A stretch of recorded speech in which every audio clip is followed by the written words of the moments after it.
The Duke and Duchess of Sussex's stepped down as senior members of the royal family last year and relocated to California.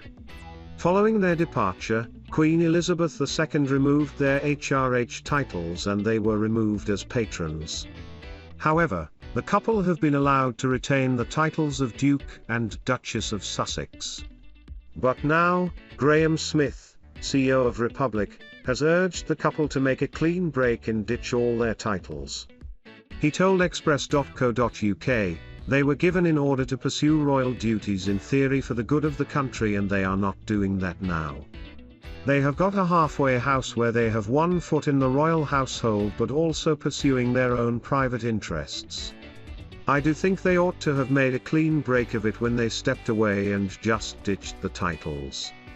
Additional reporting by Brian McGleenon. Follow below for live updates. Her Majesty, 95, was spotted using a walking stick twice this week. An insider made it clear this move had been taken for comfort rather than for any medical issue. But the use of a lightweight walking stick by the sovereign should not be a cause of concern given her age, it is suggested. Royal expert Camilla Tominey believes every measure should be taken to make engagements as comfortable as possible for the Queen. Moreover, Ms. Tominey argued the Queen should be used sparingly, given her importance. Writing in the Telegraph's weekly royal newsletter, Ms. Tominey said, "I appreciate it is difficult, at a time when the upper echelons of the monarchy have become depleted in the absence of the Duke and Duchess of Sussex and Prince Andrew, for there to be enough members of the royal family to go around. Hence the need for the Queen to be front and centre of major occasions like this important century celebration, and other high-level powwows like the G7 and forthcoming COP26 climate change summit." However, since she is undoubtedly the ultimate jewel in the crown, the Queen should arguably be used sparingly. Quality not quantity should continue to be the focus leading up to the day on April 21, 2026, when the Queen faces the dilemma of whether or not to send herself a telegram. The royal family currently counts 11 full-time working royals able to support the Queen and the Crown. 7 of them are aged over 70s, including Prince Charles, Princess Anne and the Duke of Kent. The Queen was first seen with a walking stick this week, on October 12, as she attended a service of thanksgiving to mark the centenary of the Royal British Legion, of which she is the patron. Stepping out of her car unaided, she was passed the walking stick by Princess Anne as she navigated uneven cobbled pavement outside Westminster Abbey.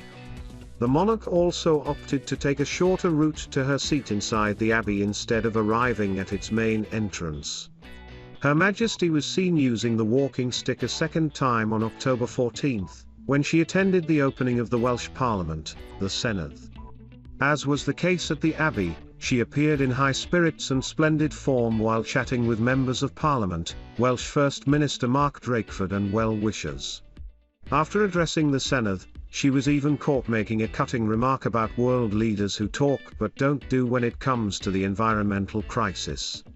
In a conversation with the Duchess of Cornwall and Ellen Jones, presiding officer of the Senedd, the monarch said, "Extraordinary, isn't TMT it? I've been hearing all about COP.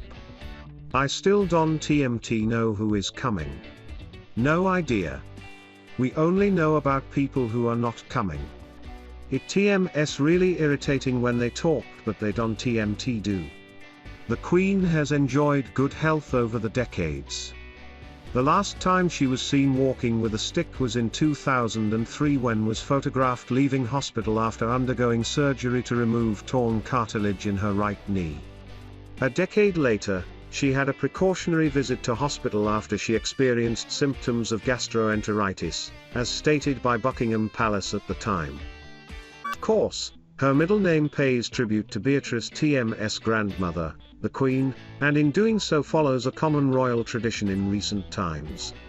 Many royal women hold the name Elizabeth, including Princess Charlotte, Princess Anne and Beatrice herself. Though property developer Eduardo has a 4-year-old son named Wolfie from a previous relationship, Sienna is Beatrice's first child and she was reportedly very well prepared. In June, the Mail Online reported that Beatrice had already hired a £1,000 a week nanny from the famous Norland agency. The 32-year-old also hired a maternity night nurse, which would cost a further £200 a night. The expenditure was on top of Beatrice and Eduardo's reported move from London to a £3 million property near Blenheim Palace, where they would raise their daughter.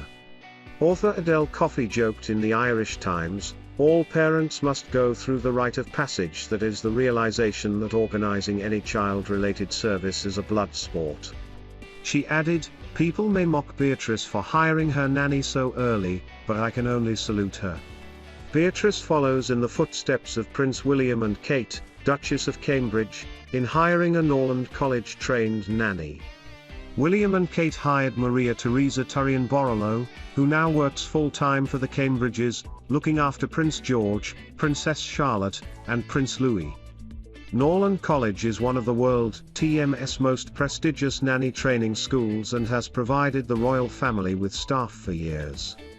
Students there study for 3 years to achieve a BA undergraduate degree in early years development and learning.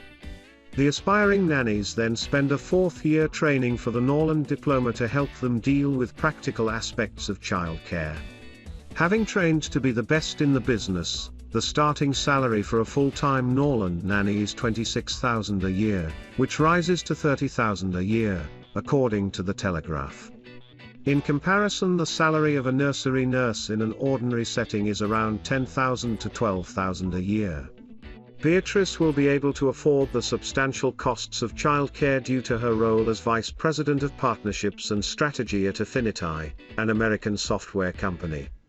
Her 38-year-old husband Eduardo has also found success as founder and chief executive of Banda Property, a property development and interior design company. Beatrice and Eduardo married in July last year in an intimate ceremony at the Royal Chapel of All Saints in Windsor. 2 weeks ago, the Italian shared an image of his newborn's footprints on social media, along with a touching caption. He said, "Siena Elizabeth Mopelli Mozzi. Our life together has just begun, and I can TMT wait to see all the amazing things that await us. Feeling so much love and gratitude for my amazing wife, baby Sienna and Wolfie. These are the days I never want to forget." He added, "This week, a friend said to me the sweetest thing. That with every child you grow a whole new heart." A massive thank you to the midwife and the amazing team at the Chelsea and Westminster Hospital.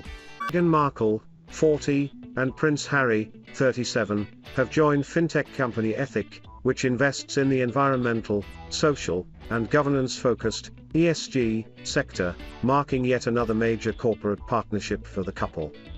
The Duke and Duchess of Sussex have signed a flurry of corporate deals in a bid to make a living for themselves outside the royal family following a split announced last year.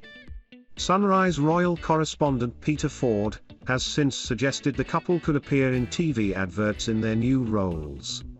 He said, "They've got a new deal, and they have joined with Ethic Banking. This is a wealth asset management group, and they are all about investing the money from the bank into good projects. It's a lovely thing and fits in with what they want to do. They've put their own money into it. But let's be very clear about this, Ethic Investing is not a charity. It's a profit-making organization. Harry and Meghan are not doing this out of the kindness of their hearts, they are paid ambassadors and sponsors. We are yet to see what that involves. It will be much more than putting out this statement. Are they going to appear in TV commercials or print ads? There will have to be more to it." The Duke and Duchess of Sussex have become impact partners and investors at sustainable investing firm Ethic, with Meghan describing investing as a luxury that sounds so fancy. Meghan said, "From the world I come from, you don't talk about investing, right? You don't have the luxury to invest. That sounds so fancy."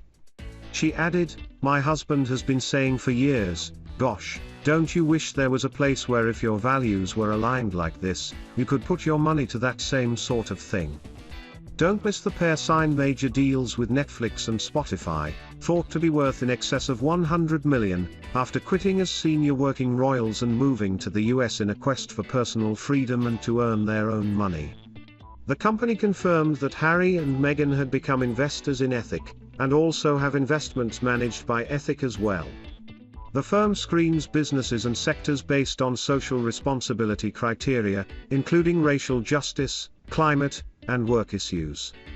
The Sussexes hope their involvement will encourage young people to be conscious of the sustainability of their own investments.